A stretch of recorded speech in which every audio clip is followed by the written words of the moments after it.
ಅಂದರೆ ಎಂಥ ಸಂಕಷ್ಟ ಕಾಲದಲ್ಲಿ ನಾವಿದ್ದೀವಿ ಅಂತ. ಕಳೆದ ಹಣಕಾಸು ವರ್ಷದಲ್ಲಿ last economic year, financial year ಇರುತ್ತಲ್ಲ, ಆರ್ಥಿಕ ವರ್ಷ, ಇದರಲ್ಲಿ ನೌಕರರ ಸಂಖ್ಯೆಯನ್ನು 64,000ದಷ್ಟು ಇಳಿಕೆ ಮಾಡಿದ್ದಾರೆ, ತೆಗೆದುಹಾಕಿದ್ದಾರೆ, ಅವ್ರನ್ನ ಮನೆ ಕಳಿಸಿದ್ದಾರೆ ಅಂತ. ಈ ವರ್ಷ ಭಾರತದ ಗೂಗಲ್ ಆಫೀಸ್ನಿಂದನೂ ಕೂಡ ಉದ್ಯೋಗ ಕಡಿತದ ಸೂಚನೆ ಇದೆ.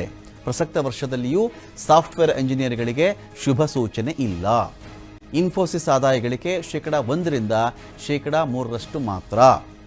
ವಿಪ್ರೋ ಆದಾಯದಲ್ಲಿ ನೀವು ಹೊಸದಾಗಿ ಅಪಾಯಿಂಟ್ ಮಾಡ್ಕೊಳ್ಳೋದು ಬಿಟ್ಬಿಡಿ, ನೀವು ಕೆಲಸ ಪಡ್ಕೊಂಡಿದ್ವಿ ಅಂತ ಖುಷಿಯಾಗಿದ್ರಲ್ಲ, ಅವ್ರಿಗೂ ಮನೆ ಕಳಿಸ್ತಾ ಇದ್ದಾರೆ. ಇತ್ತೀಚೆಗಷ್ಟೇ ನಿರುದ್ಯೋಗ ಪ್ರಮಾಣ ಜಾಸ್ತಿ ಆಗ್ತಾ ಇದೆ ಅಂತ ಹೇಳಿ ಸಮೀಕ್ಷೆಗಳು ಹೇಳಿದ್ವು. ಅನಕ್ಷರಸ್ಥ ನಿರುದ್ಯೋಗಿಗಳಿಗಿಂತ ಅಕ್ಷರಸ್ಥ ನಿರುದ್ಯೋಗಿಗಳ ಸಂಖ್ಯೆ ಈ ದೇಶದಲ್ಲಿ ಜಾಸ್ತಿ ಅಂತ ವರದಿ ಕೂಡ ಬಂತು. 10ನೇ ಕ್ಲಾಸ್ ಅಂದರೆ ದೊಡ್ಡ ಬ್ರಹ್ಮಾಂಡ ಅದು.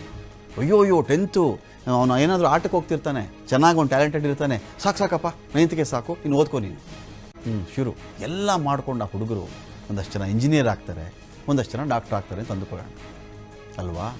ಆ ಡಾಕ್ಟರ್ ಸೀಟ್ ಸಿಕ್ತು, ಇದೆಲ್ಲ ಕೋಟಿಗಟ್ಟಲೆ ಆಯಿತು, ಕೆಲಸ ಇಲ್ಲ ಡಾಕ್ಟರ್ಗಳಿಗೆ. ಉಕ್ರೇನ್ಗೆ ಹೋಗಿ ಓದ್ತಾ ಇದ್ರು, 25 ಲಕ್ಷದಲ್ಲಿ ಆಗುತ್ತೆ ಅಂತ ಹೇಳಿ ಅಲ್ಲಿ ಯುದ್ಧ ಆಯಿತು, ವಾಪಸ್ ಬಂದರು, ಅವ್ರಿಗೂ ನೆಟ್ಕೊಂಡು ದಾರಿ ತೋರಿಸ್ತಿಲ್ಲ.